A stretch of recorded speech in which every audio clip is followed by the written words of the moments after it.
My name is Darren Hupke, and this is Pixels and Polygons, part of the Soundstone Network.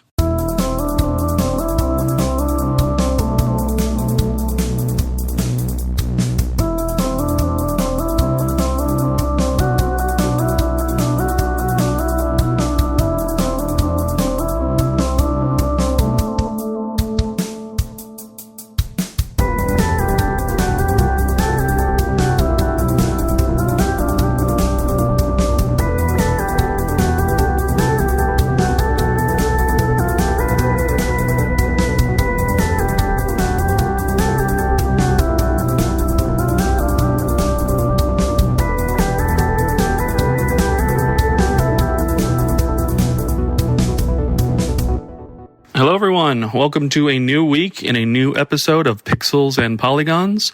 Thank you for coming back and listening again, or if this is your first episode randomly in the middle of my feed, thank you so much for trying it out and checking it out.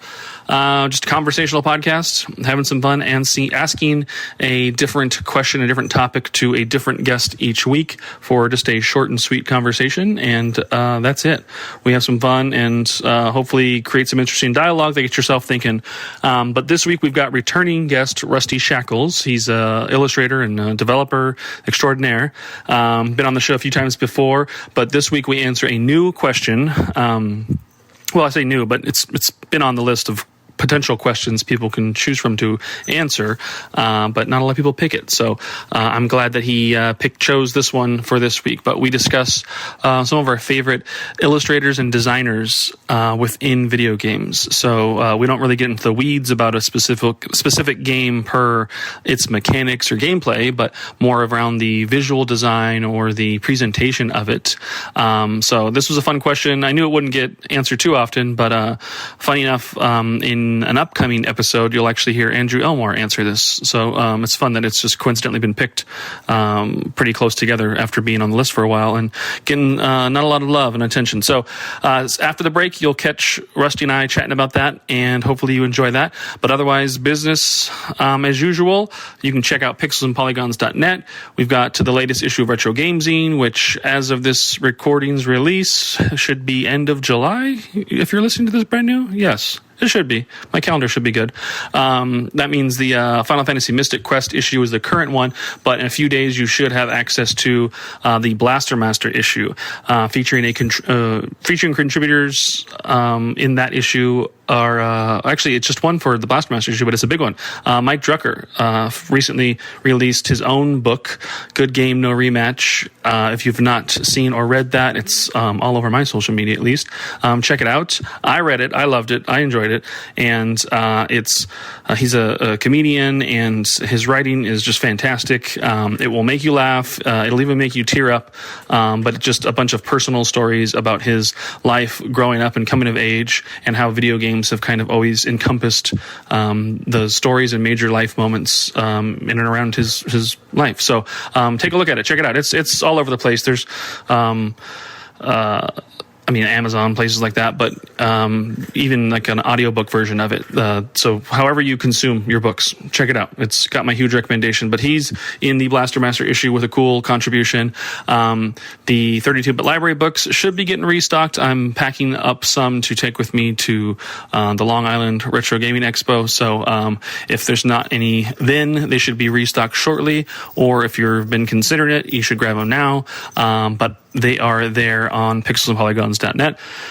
In addition to that, you can find the digital books over on my Patreon, patreon.com/Darren Hupke/shop. Everything's pretty cheap for the digital copies, $3 for the zines, $5 for the 32-bit library books. I try and make it pretty fair because it's just a PDF file you're downloading, but you can still enjoy it and read it and see everything that other people get in paper. Working on 32-bit library volume 5 or the greatest hits volume, whatever I end up technically labeling it. It's being worked on, and I'm rounding out the final 2 issues of the year for Retro Game Zine before the next year starts, and maybe some changes with that. So we will see. I think that's all I got. I know it's kind of like the same stuff every month, but it is the same stuff every month. But that's what I'm working on. That's what I'm doing. That's what I'm using this space for. I'm trying to promote myself. Y'all, if you have supported me, thank you. If you haven't, consider doing so. Consider sharing and sending some links to some friends or family members who might be into games like that. At the very least, for the podcast itself, if you are enjoying it, consider liking and reviewing and rating it on whatever podcast platform you're on.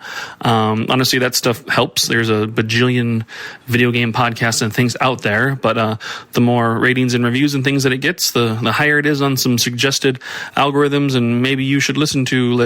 So that would help, and that doesn't cost you a thing. So if you do enjoy what you're listening to, consider it. Otherwise, that's all I got for you. After the break, come listen to me and Risty chat, and then we will see you next week. Thank you all. Have a good one. Bye.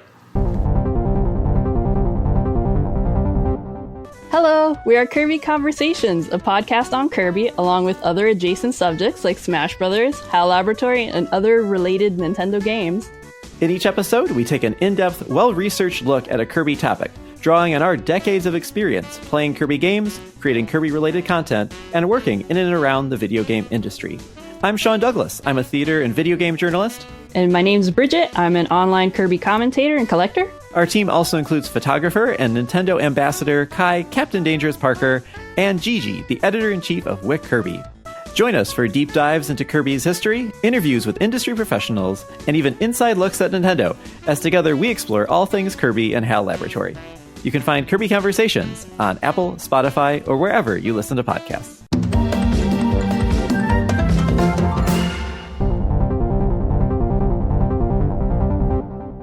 Well, welcome everybody to another episode of Pixels and Polygons, a conversational podcast about video games.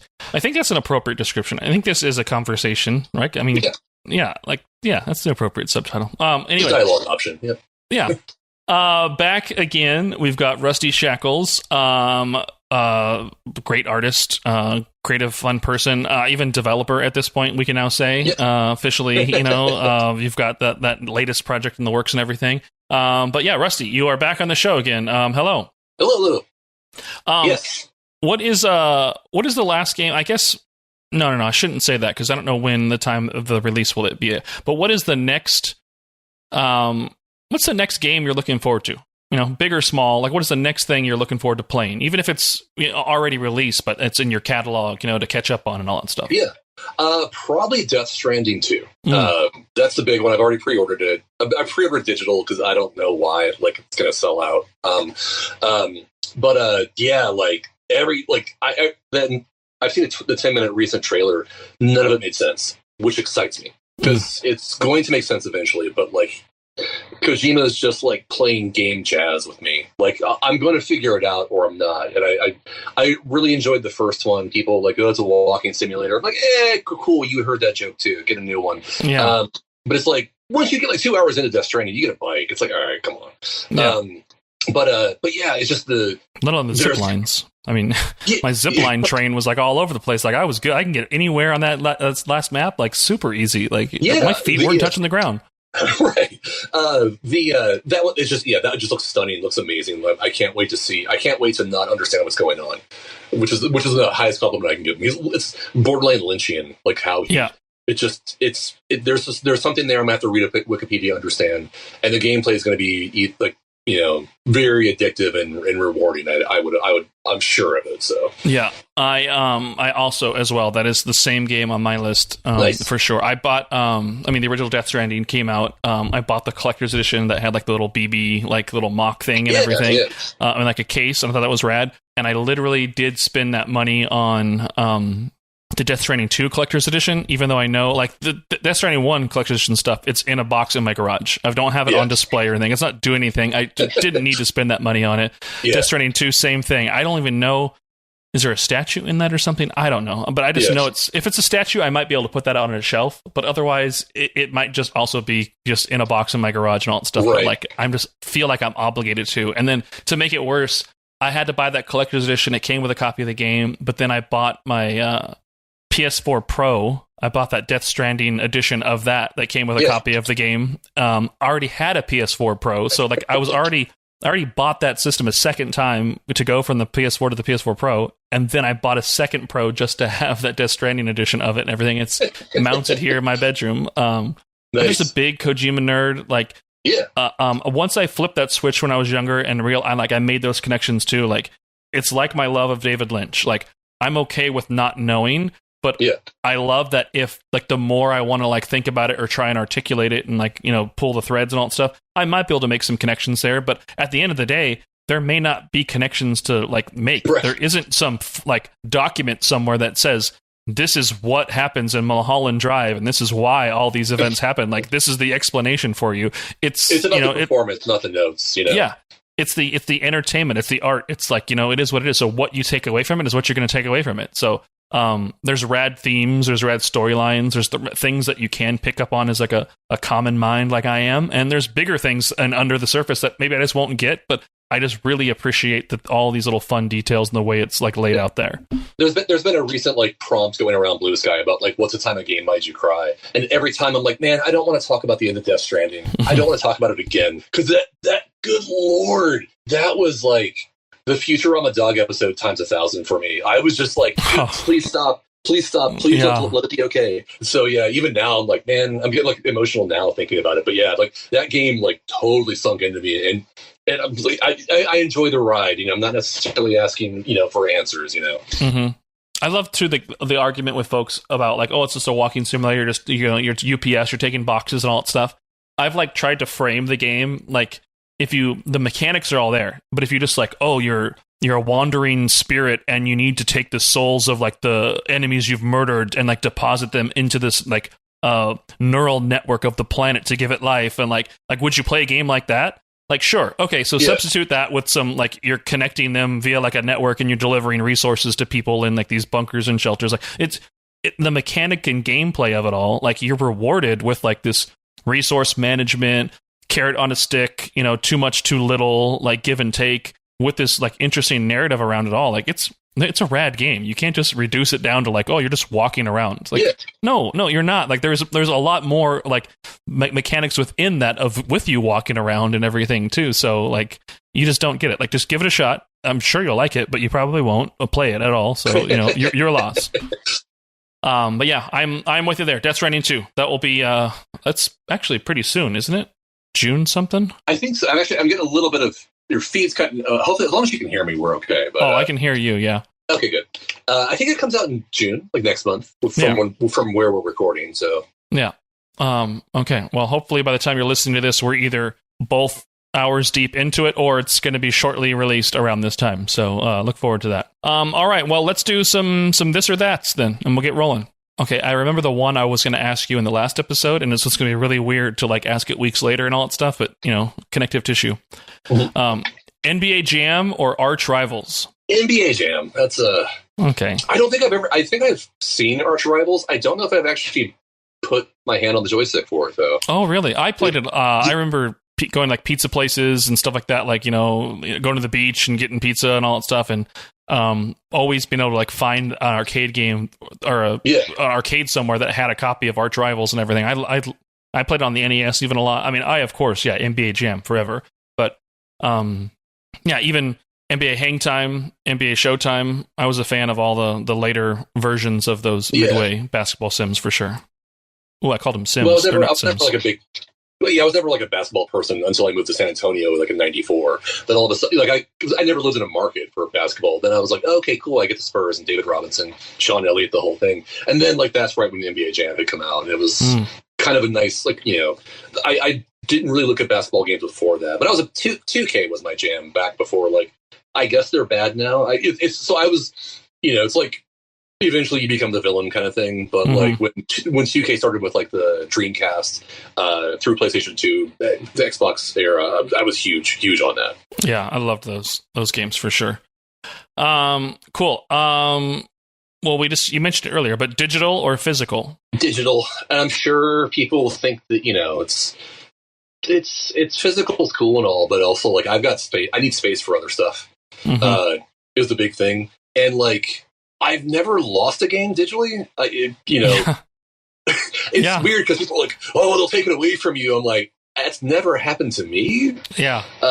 I mean, still, one day, sure. 20 years from now, maybe. But like for the good while, I think I'll be pretty fine. I still have games I bought for the PS. Well, there'll be hopefully by that point there will be another game that will fill that hole in my life. Like, I'm not hurting for games. Like I've got games I bought on the PSP I can play now on the PS Network. So like, yeah, I don't see the big deal about it, honestly. And if it makes you feel better, makes you you want to have the real thing, good for more power to you. Yeah. But I'm fine just downloading it and moving on with life. Let's see. Handheld or on a TV? On a TV. For sure. Okay. PlayStation or Saturn? I think I've touched a Saturn twice. So PlayStation. Okay. I think it was maybe a Toys R Us kiosk at that best. I look at I love Sega, but that was just kind of like, I'll wait. Just personally. Yeah. I know that people it was better for fighters for sure, which was my primary genre at the time. But I had the arcade, so I didn't really necessarily need a Saturn at home. Mm-hmm. Yeah, I had a cousin who had a Saturn. I remember always wanting to play it. I was a Genesis kid and everything, and like man, I mean, I had a PlayStation at the time, so I had a lot of games to play, and I was having fun. Yeah. But he brought it over, and he hooked it up, and I was like really like, oh, this is gonna be great. And we played like the Independence Day game. And I was like, this is just a bad game. Like I wanted something that was going to wow me. Like, what is the Saturn exclusive that I can try? And he didn't have anything cool. He didn't have Virtua Fighter or Daytona or anything. It was just Independence Day and something else. And I was like, all right, well, sorry, Saturn. This is your one chance for me to get my hands on you, and you're just, you didn't do it because my cousin sucks. Well, the one that I was really dying to play because it was exclusive was the Scud, the Disposable Assassin game. Because Scud, the Disposable Assassin, that's like probably my top comic book series of all time. Rob Schraub is a legend, but I think I played it at an EB or something. Of all games, they had that on their Saturn demo or kiosk or whatever, and I was like, this game is terrible. Sorry, and that was it. That was my time with the Saturn. I don't know if I asked you. I'll do it anyway. Ninja Gaiden or Shinobi? Ninja Gaiden overall. In fact, I'm sure you can. Think you can see here. Got a statue of Ryu. Oh yeah, Ryu that's a here. Big one. That's from I think it's from the Black re-release or something. But that's Ryu Hayabusa is like my dude. I love that character. So he was my second answer for the character you love thing after Cosmic Kiryu. Okay. He's again righteous, stoic warrior. I know I can get through a game with him. Same thing with Cosmos. I have a feeling I'm along for the ride, but they're also going to make sure they're not going to drop me. Okay. Well, that is this or that then. We did it. We got through that. I need to come up with some more variety and everything.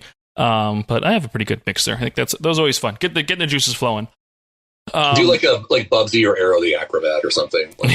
Yeah. I'll pass on both. I'll just save my choice for a later question, so I can pick both. Skunk or Punky Squirrel. Punky Skunk. There we go. Yeah, Punky Skunk. Yeah, and then so many of those mascot platformers. Don't forget Gex. Oh yeah. All right. Well, let's do the icebreaker then. This will be a fun one. So you've mentioned a lot of them already. The Yakuza, Ninja Gaiden. You've shared a lot of your favorite games already, but tell me, what is just top of the head? What is one of your favorite games or one of your favorite game franchises? I'm trying to think. Something I've recently purchased for the fifth time. I mean, it's basic, but it's great. The Arkham series, man, I love those games. I'm actually on my fifth playthrough of Origins right now. Arkham Origins. Okay, so the Arkham games. Oh, so Batman Arkham Origins or Batman Arkham. Okay, so this is going to be interesting. Like the Gotham Knights, that doesn't count. Suicide Squad, no, that's not real. That never happened. Let's not pretend it did. They're still recovering from that financially, but I had fun with it, to be fair. But the whole spirit of the games, they're the best character action games that are also sort of Metroidvanias. There's so many things to love about those games. Yeah, and they're like a comfort food for sure. Okay, well, my question wasn't completely finished yet, though. I wanted you to pick that series, so you've got it. You've got Batman Arkham, or the Arkham series. Yeah. Now, give it a new title. Sheesh. Man, I could just Dark Knight something. Dark Knight Vanias. There we go. Dark Knight Vania. Okay, yeah, all right, that does it. You did it. That passed. Batman Vanias, whatever you want to go with there. I thought for sure you painted yourself into a corner where it was not going to be easy to rename, because like you can't not have Arkham potentially in the title with where it starts and the importance of the character. I had to do a callback there. I was like, all right, what can I pull from? So yeah, but Dark Knight was the good pivot from Batman. So yeah. All right, well you did it. Yeah, I love that one. Just, catching somebody off guard with, this is one of my favorite things. And now you have to rename it without using the same words. Like, oh, no. Right. All right. Well, there we go. So let's get into it. This is another one. I mentioned it last episode you were on. That was the first time I asked that question. So at the time of this recording, this is also the first time we are answering this question. I'd be curious to know if somebody else suddenly stealth comes in here and answers it before I air this one. I doubt that will happen. But as an artist, and as me, a fan of art, who is not an artist at all, but a big comic book fan, I love that this is being asked. But who are some of your favorite gaming artists or designers? And then we can talk about some of your favorite character designs of them and like what stands out and makes them special to you. But let's just have a conversation on their process, their art, their style, and what you love about them. But yeah, tell me, who are some of your favorite gaming artists or designers? So I primarily want to focus on one, and that is, I'll butcher it, but it's Toshiaki Mori, aka Shinkiro.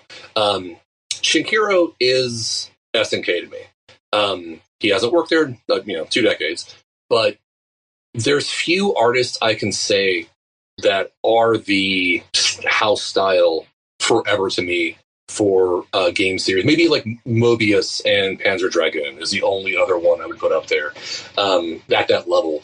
But his style is not for everybody. Most everybody complains about George Clooney face, or and he did have a lot of same face-itis in the earlier days, but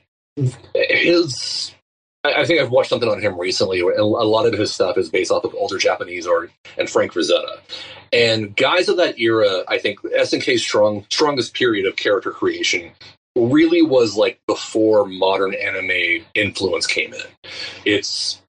Terry is a very masculine but at the same time approachable character. Kyo is not as masculine, but he still is very powerful. Iori is, bordering more towards feminine, but still a very powerful character, and that's not an easy thing to do. The easiest way to determine that, I would say, or to see the difference, is to look at like the post-KOF 2000 era when like Falcon was the main SNK artist, and you could feel like this is a kid who grew up with anime. Shinkiro did not grow up with it necessarily. Well, what we would think of it, the mainstream stuff.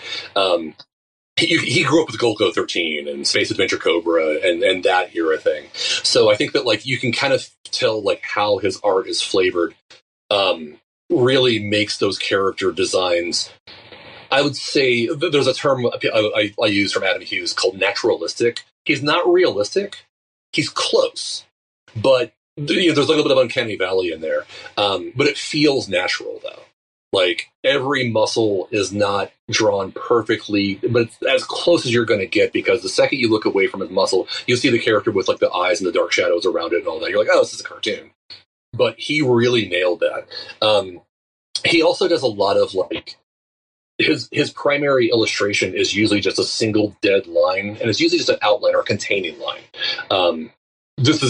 I won't go too into it, but like Winsor McKay, the artist of Sleeping, or Little Nemo in Slumberland, did kind of develop that style. Dave Stevens is a student of that style. My personal style goes from having a containing line, a solid containing line around the character that's the same depth, same width.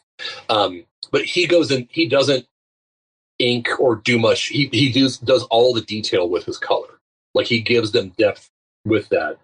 So it really pops off the page. Even like this older, like like baseball stars or stuff like that, you really feel a sense of depth and like just craftsmanship with his work. Also, like he can convey power without doing anything. This image has been my lock screen for 4 iterations of my phone. It's the Real About Fatal Fury cover of Geese Howard sitting in the chair. Sorry, a child just like startled me by opening the door and like freaked me out for a second. Then I was talking about Geese Howard. Kids love Geese Howard. Yeah, she came running. But it's almost like going back to Rosetta. It's like the Conan sitting on the throne feel. It's just Geese Howard, Billy Kane, his other boys standing, and this is the cover of a video game. Nothing. There's no explosions. There's no punches being thrown. It's just Geese Howard looking at you like, "What, son?" Like he's in charge, and it's amazing. It's probably my favorite video game image of all time. And that's it. But like he does such like great work with like casual illustrations of the characters. Like it's Eory's sitting down on a stoop and he's giving a cat milk. What? This is like this evil dude. But here he is just kind of being a gentle soul to this little kid. Like, that's an amazing image. Keo and his girlfriend kissing each other in Times Square in Christmas in New York. Like, all these images are like, he really made SNK feel like a full-blooded company. Mm-hmm. Is there, I mean, like you mentioned like some of your favorite things there. Like, is there like a favorite like era like specifically within those years, or like, a favorite piece, that you like always go to? I mean, you mentioned your lock screen already, but like, yeah. I think that I like the King of Fighters 98 cover because it doesn't make sense. Again, going back to the Real Bout thing, where like it's a cover that would not be on any other fighting game. King of Fighters 98 was like a dream match, and it was all the characters whoever were in King of Fighters coming together. And instead of a fight, it's them at like a dinner party. They're all just kind of like wearing suits and talking to each other and like getting in the pool, and they're around the catering table. Or they're like this. They're getting like pulling champagne off of a thing and eating shrimp. It's like, what? This doesn't make. But it's kind of like it's a celebration of the King of Fighters franchise, and showing that like kind of like the like at the end of Altered Beast, where like they kind of take off their mask and like, hey, we're all actors. It kind of like really gave them a lot of personality that made it feel like a family in a weird way. With all they had gone through, that they could still just hang out and do something. That would be a background in any other fighting game, like Ken's stage in Street Fighter Alpha 2 or something. Like, but that's how the game was sold, which is insane to me. That shouldn't have worked, but it totally did. Is there a character that you like, from a King of Fighters game, that like his style is the only way you want to see it? You can, when you picture this character, it's always in his style, and like he just nailed it with like a certain design. Weirdly enough, I mean, part of me says Terry, but I think that like Robert Garcia from the Art of Fighting series, that's the best use of his George Clooney face, I think. His face on the cover of Art of Fighting, the first one, always stood out to me as like, that's like his template. That's like the one that I would say is his example. But I also kind of appreciate too that like his, whenever he would draw the female characters, they weren't overly, like, especially because you've got Mai Shiranui in the game, but she never felt overly sexualized in his hands. Like they were always, there's a realness to her, and people know what to expect with that character. But I never feel like somebody would feel bad looking at a picture of Mai Shiranui in his hands. Mm-hmm. It's a weird line it's an interesting line that he knows how to like not cross. Like he never, like one of my pictures on my laptop is like my wallpaper. It's a Capcom one he had done, and it's all it's a bunch of heads, like every Mondo poster. And like dead center is Chun-Li, and she's doing like a split kick right at the viewer. And like, yes, you're looking up her junk, but like, I don't feel like I'm actually, that's not the point of the picture. Like, this is an athletic performance. It doesn't feel like it's sexualized in any way. So I think even like his pictures of Morrigan, like, while they're attractive, they don't feel sexualized. I don't know how he does it, but that could go back to the thing I was saying before about like the older artists being more, they probably approach the more masculine side of things just because that's the era they come up with. Mm-hmm. Yeah, I'm scrolling through and looking at like a whole gallery of his stuff. I think personally, I discovered like a really, I mean, I think I always saw it, like, going, like, walking through an arcade or, like, looking at SNK games, like, clearly had seen his artwork, numerous times, but Capcom versus SNK, like, on the Dreamcast, like, when I saw actual like Capcom characters that I am very familiar with, you know, in like a very Capcom-y art style, like now being drawn in a different way and seeing them done like in his artwork, you get like a whole different dimension and a different like, you know, feel from the characters with like his style for sure.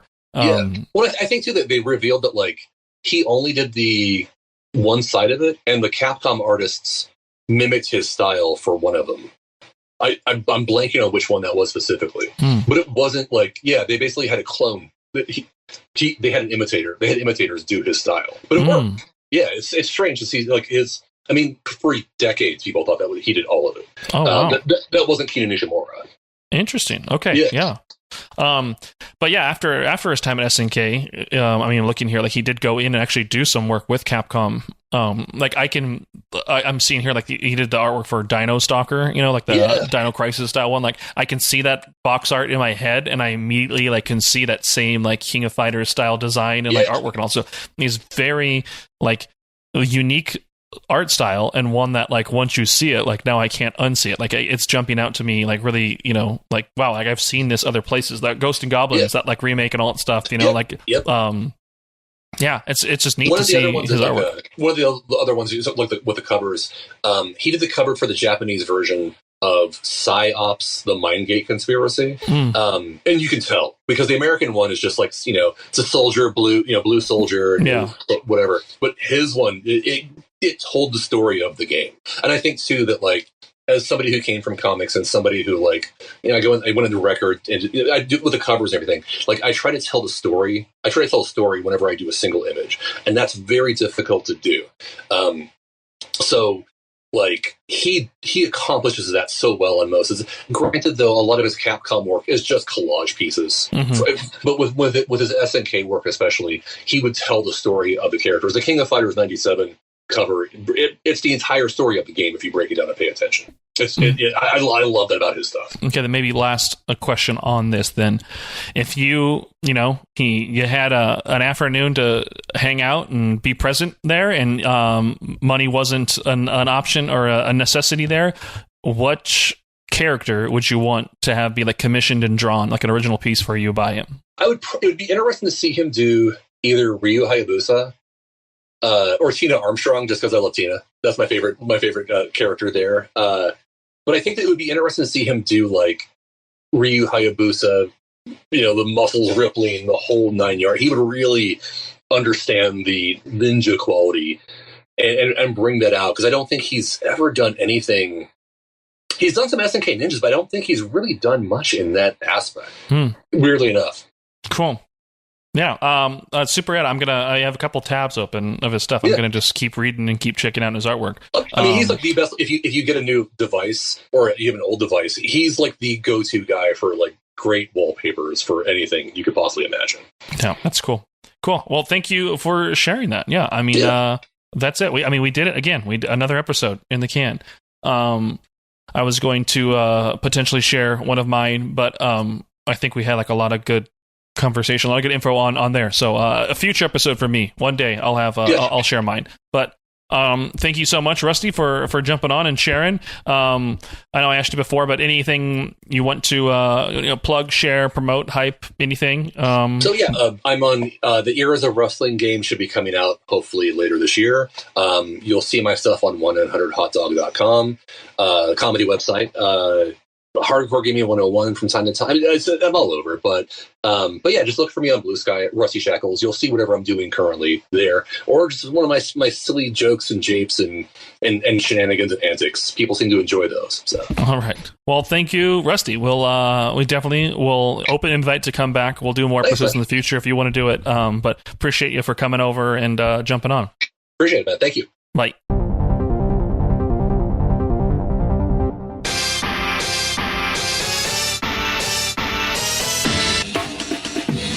Listen to Flashback 64, the chronological Nintendo 64 podcast. Hosts Gooey, McKenna, and friends flashback to the 90s and early 2000s with a look at the Nintendo 64's catalog and its contemporary cultural and historical context. Starting with the console's launch titles and proceeding in release order, we discuss classics like GoldenEye, Super Mario 64, and Star Fox 64, as well as some not-so-beloved games, lesser-known titles, and everything in between. Along with game-specific deep dives, we also cover other bits of pop culture from the time, like films, music, and more. Subscribe wherever you get your podcasts.